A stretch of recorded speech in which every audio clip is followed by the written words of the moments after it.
मैं सच्ची कहानियाँ सुनाना पसंद करता हूँ, झूठ बोलने से बचता हूँ। मैं आपको 3-4 छोटी-छोटी कहानियाँ सुना रहा हूँ। ये सारी कहानियाँ सच्ची हैं, एक-एक प्रतिशत सच्ची हैं, पर मैं किसी का नाम नहीं लूँगा। जिनकी कहानी है उनका नाम नहीं लूँगा, उनकी प्राइवेसी का मामला है। जब मैं दिल्ली आया था 1990 में, मैं हरियाणा के एक शहर से, भिवानी से दिल्ली आया था पढ़ने के लिए। मेरे ड्रीम कॉलेज में हंसराज भी एक था, पर मेरा संयुक्त से मेरा एडमिशन जाकिर हुसैन में हुआ। मेरे अंक ठीक थे, यहाँ हो सकता था, पर मैं तो नई दिल्ली स्टेशन पे उतरा, बाहर निकला, पता लगा वहीं एक कॉलेज है, वहीं एडमिशन ले लिया मैंने। तो लोगों ने कहा कि यार कैंपस बड़ा अच्छा होता है। मैंने, अरे क्या फ़र्क पड़ता है, कॉलेज कॉलेज होता है, छंडो, यही छंडो में सिखाने आया हूँ आप लोगों को। ये ठीक है, स्टेशन से निकले वहीं कॉलेज है, मैंने घर जाना होगा तो आराम से कॉलेज से निकल जाएंगे, क्या रखा है कैंपस में। पर मेरा एक दोस्त जो मेरे साथ ही आया था उसी शहर से, उसने एडमिशन हंसराज कॉलेज में लिया। मैं और वो स्कूल के डिबेटर्स थे। डिबेटिंग में हम लोग स्कूल टाइम से काफ़ी एक्टिव थे। डीयू में आए तो यहाँ भी एक्टिव रहे। डीयू में मैंने करीब 5 साल डिबेटिंग की और मेरा ख्याल है कि लगभग, मतलब 300-400 डिबेट्स मैंने जीती होंगी डीयू में, कुछ हारी भी होंगी, लेकिन मैंने खूब डिबेट, वो मेरा दरअसल दाना पानी था, रोजी रोटी मेरी वही थी कॉलेज के दिनों में। घर से पैसे मैं लेता नहीं था, मिलते भी नहीं थे, देना क्या था, मतलब ऐसी स्थिति भी नहीं थी उस समय मेरे घर में कि मिल सके। तो डिबेटिंग मेरा रोजगार था, एम्प्लॉयमेंट था मेरा, उससे काम चल जाता था आराम से। उसका भी चल जाता था, वो हंसराज से था, मैं जाकिर हुसैन से था। हम खूब डिबेट्स में मिलते थे। अक्सर ट्रॉफी या तो हम जीतते थे या वो जीतता था, कोई भी जीते रूम पे ही आती थी क्योंकि हम रूममेट्स थे, एक साथ ही रहते थे। वो मुझसे योग्यताओं के मामले में 21 था, बल्कि अगर वो 21 था तो मैं 15 ही रहा हूँगा या 12 रहा हूँगा, 22 या 21 तो नहीं रहा हूँगा, मुझसे बेहतर था योग्यताओं में। बड़ा अच्छा व्यक्ति था। ग्रेजुएशन के बाद मैंने एमए हिंदी साहित्य में एडमिशन लिया, जबकि बीए ऑनर्स हिस्ट्री में किया था मैंने। उसने तय किया कि वो कुछ और करेगा, प्रोफेशनल कोर्स करेगा, नौकरी करेगा, तो वो चला गया दिल्ली से। मैं दिल्ली में रहा। फिर मैं एमए के बाद तैयारी करने लगा यूपीएससी की। तब तक मैं यूजीसी जेआरएफ कर चुका था। पहला अटेम्प्ट दिया, प्रीलिम्स हो गया। मेंस मेरा 96 के मेंस की बात कर रहा हूँ, मेंस शुरू होने वाला था, 2 दिन रह गए थे। करीब 10 दिन पहले वो मेरे पास आया हुआ था दिल्ली में, मिलजुल के अच्छे से बात करके गया था। उन दिनों उसका एक प्रेम संबंध कहीं हमारी ही एक मित्र के साथ चल रहा था। हम सब दोस्त थे, तो उनमें से 2 लोगों का आपस में एक अफेयर था। मुझे नहीं पता क्या हुआ, लेकिन मेरे मेन एग्ज़ाम से 2 दिन पहले रात को 12 बजे एक फ़ोन आया और ये बताया गया कि मेरे दोस्त ने फंदा लगा के अपनी जीवन लीला समाप्त कर ली है। वो दिल्ली से दूर था कहीं, और जिस व्यक्ति के बारे में मेरी राय ये थी कि उतना जीवट वाला व्यक्ति कोई हो नहीं सकता, जो ज़िंदगी से हार सकता ही नहीं, जिसके होने से कई लोग हमेशा जीता हुआ महसूस करते हैं, वो चुपचाप एक बंद कमरे में ज़िंदगी से हार गया। मैं आज तक नहीं समझ पाया कि ऐसा कैसे हुआ। बाद में टटोला, उसके पेरेंट्स से बात हुई, भाई से बात हुई। उन्होंने उसकी याद में एक सोशल वर्क शुरू किया ताकि किसी और बच्चे को ऐसा न करना पड़े। तो जो हल्का हल्का अनुमान हुआ वो है कि शायद कुछ ऐसा था रिलेशनशिप में जो नहीं संभल पाया था, और रिश्ता टूट ना जाए इसका दबाव बहुत ज़्यादा था, और वो दबाव झेल नहीं पाया। इस उम्र में ऐसा ऐसा फेज़ आता है, कई बार आता है। ये एक कहानी है, हंसराज कॉलेज से ही जुड़ी है, इसलिए मैंने सोचा कि वहीं से बात शुरू करूँ। नाम जैसा कि मैंने कहा मैं नहीं बताऊंगा, तो नाम बताने का मतलब भी नहीं। और वो जिसकी मैं कहानी सुना रहा हूँ, आप लोगों के जन्म से पहले की बात है। आप तो सब 21वीं सदी वाले बच्चे होंगे ना, जेन ज़ी होंगे आप सब लोग, तो ये तो बहुत पुरानी बात है। एक दूसरी कहानी सुनाता हूँ। मैं आपको 2-3 कहानियाँ सुनाऊंगा, फिर उन सबका सार निकाल लेंगे एक साथ हम लोग।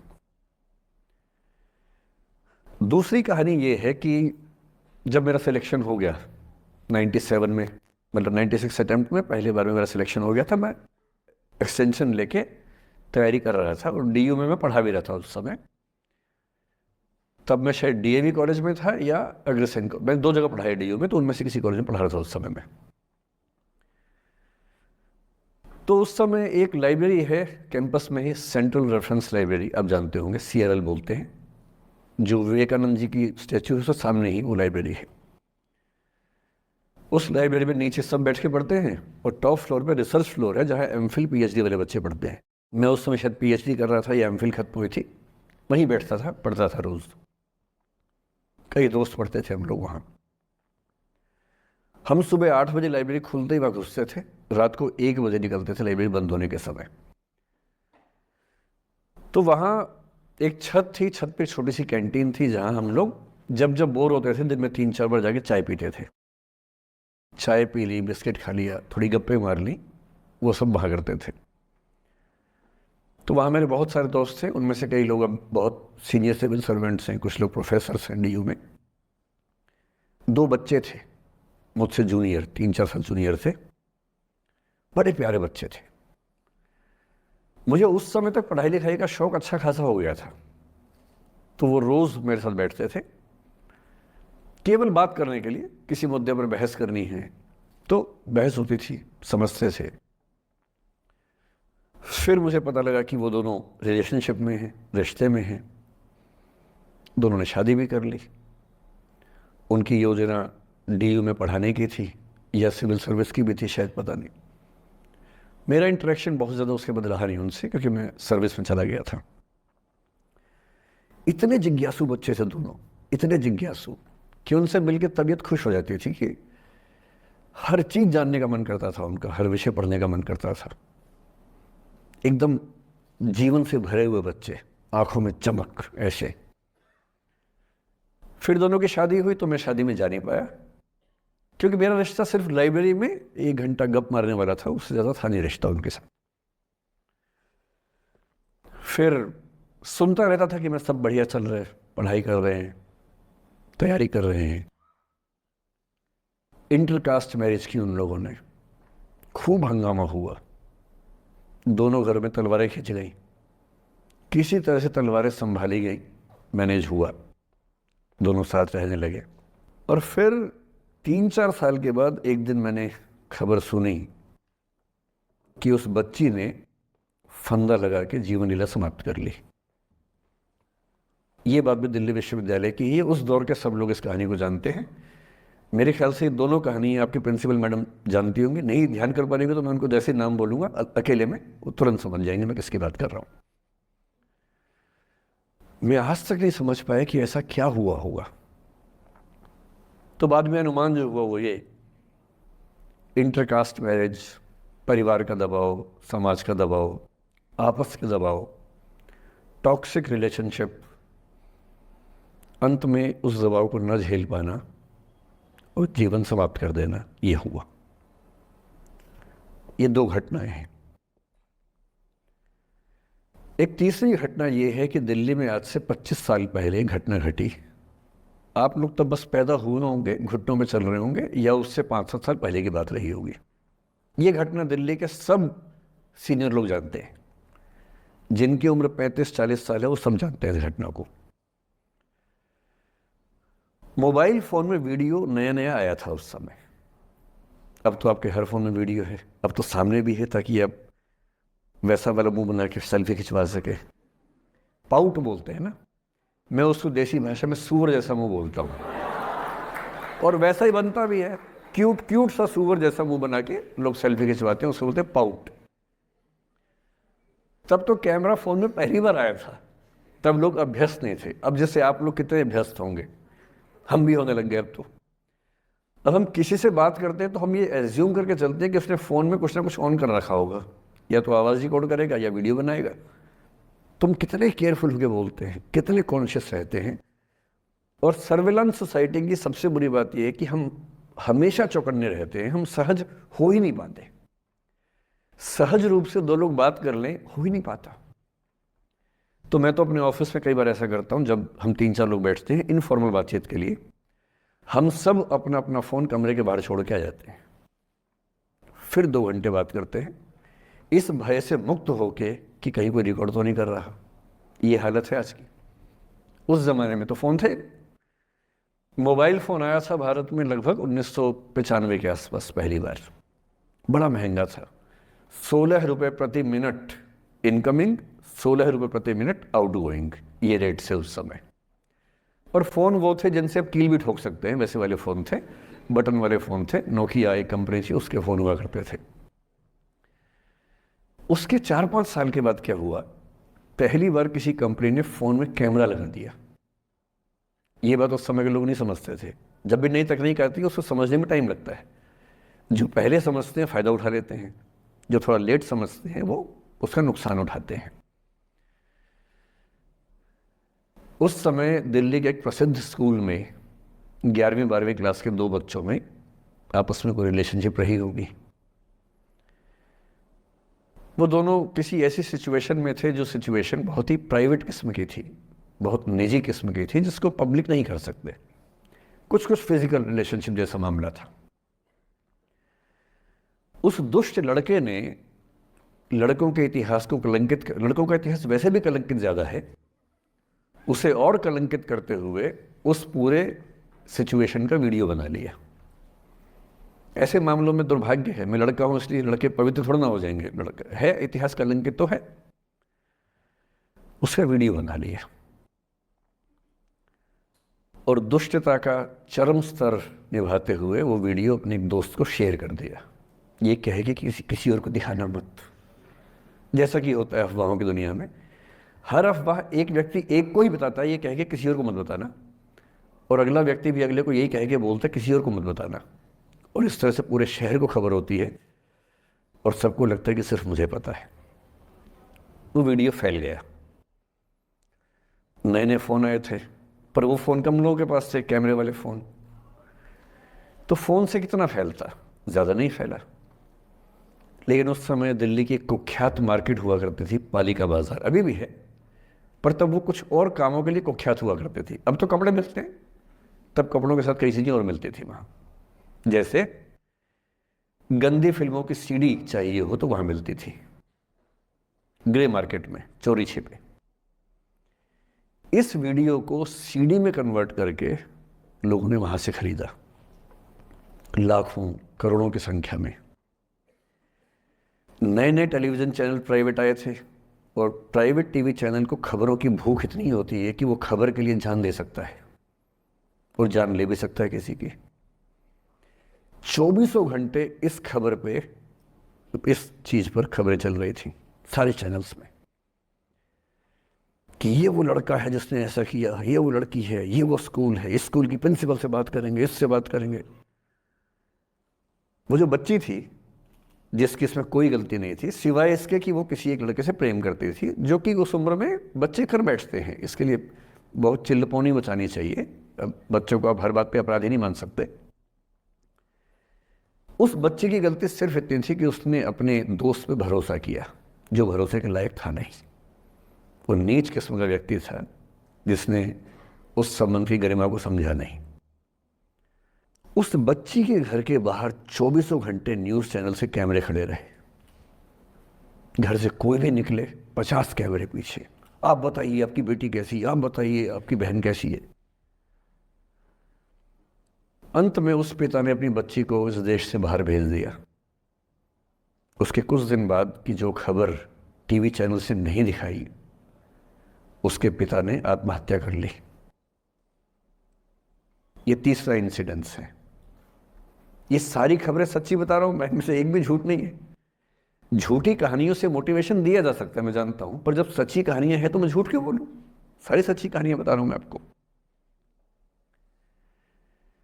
एक चौथी कहानी जो आप में से कई लोगों की होगी। मेरा एक स्टूडेंट है, सिविल सर्वेंट है, सीनियर लेवल पे है, करीब 40 साल का है। उसने आज तक शादी नहीं की। क्या उसकी शादी करने की इच्छा नहीं थी? पूरी इच्छा थी। फिर क्यों शादी नहीं की? भाई कुछ लोग तो होते हैं कि शादी करनी ही नहीं, कोई मिशन है। योगी जी है, मोदी जी है, ठीक है, उनका तो मिशन है। ममता जी है, उनका मिशन है। पर जिसका जीवन में ऐसा कोई मिशन नहीं है और जिसको प्रेम करने का मन भी करता हो, वो तो शादी करता है आमतौर पे। उसने शादी क्यों नहीं की जानते हैं?